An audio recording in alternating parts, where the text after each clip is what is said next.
कोलकातार विभिन्न स्थान में बिजु पट्टनायक 109तम जयंती पालित। बिजु बाबू भारत रत्न देवाई प्रवासी ओडिया माने जयंती पालन अवसर में पालन करथिले। एने प्रवासी नेतांक सह अधिक आलोचना करिसेंती Kalinga TV Kolkata bureau head Pramod Mohanty. Biju Patnaik को भारत रत्न दि जाऊ। आम जानती जे बिजु पट्टनायक समसामयिक बहु नेता भारत रत्न पाई, किंतु विभिन्न कारणरू बिजु पट्टनायक को एबे भी आढ़ुआल रखा जाइछि। तेणु कोलकाता रे थिबा प्रवासी ओडिया नेता माने संगठक माने दाबी करती जे विलंबरे हेले सुधा बिजु पट्टनायक को यथाशीघ्र भारत रत्न प्रदान करा जाऊ। सेतिपई आमे देखिया पाउछन जे विभिन्न संगठक एवं विभिन्न संगठन पक्षरु आसीथिबा व्यक्तित्व सेमाने उपस्थित अछंती। बिजु पट्टनायक प्रति श्रद्धा ज्ञापन कले एवं पचार आज जो दाबी से प्रकृत में या मध्य से कौन जन चाहते। उत्कलर गर्व और गौरवर मौड़मणि बिजु पट्टनायक खाली ओडिशार नुह से सारा भारत कहीं विदेश में ख्याति अर्जन कर जड़े ओडिया बरपुत्र। ओडिशार बरपुत्र बिजु पट्टनायक जो दक्षता तांकर जो ओडिशार लोकंक प्रति जो दरद तांकर ओडिशा प्रति जो स्नेह श्रद्धा और आत्मविश्वास सारा विश्व में प्रतिपादित हुए। तेणु आज भली पवित्र दिन में आम प्रत्येक ओडिया आज दुख अनुभव करुचु जे एपर्यंत तांको भारत रत्न दि जाए ना।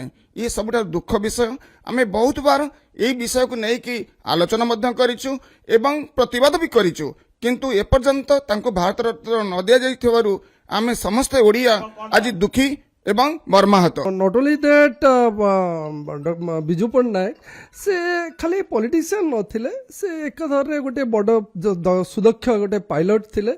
आज तंकर इंटरनेशनल क्षेत्र रे तार गोटे विराट सुनाम रही। क्षेत्र रे खाली इंडस्ट्री ओडिशार इंडस्ट्री ठू आरंभ करी पॉलिटिकल लेवल प्रत्येक क्षेत्र रे ओडिशा को अग्रसर करे नै चंते।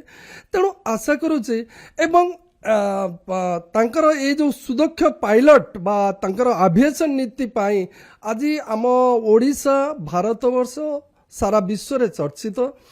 तेणु आशा करुच्ची एभली आज इंडोनेशिया भी तांको भूमिपत्र बोली सम्मानित करिছে।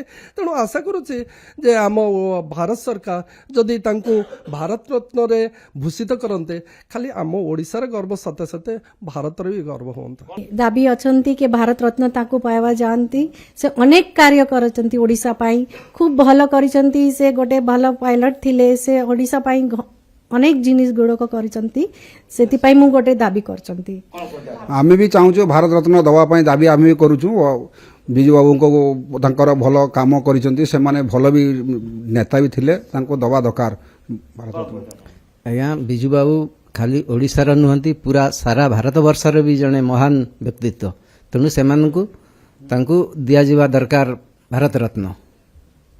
आमे सुनिले जे प्रत्येक वक्तव्य जे बिजु बाबू को भारत रत्न दि जाऊ, कारण एभली दाबी पश्चिमबंग बारंबार होईची एवं राज्य सरकार एवं केंद्र सरकार को विभिन्न संगठन पक्षर लिखित दि जाइछि, किंतु काहेकि केजानी ए पर्यंत बिजु बाबू भारत रत्न पाई नांती, जहाँकि प्रतिटी भारतीय हृदय रे एक आघात आसीची। तेबे प्रत्येक आशा करती जे 109तम जयंती रे दाबी करती जे बिजु बाबू को यथाशीघ्र भारत रत्न दि जाऊ, जहाँकि देश पाई एवं व्यक्ति पाई एक सम्मान प्रश्न हेब। कोलकाता वीडियो जर्नालिस्ट समर जिसान प्रमोद महांती, कलिंग टीवी।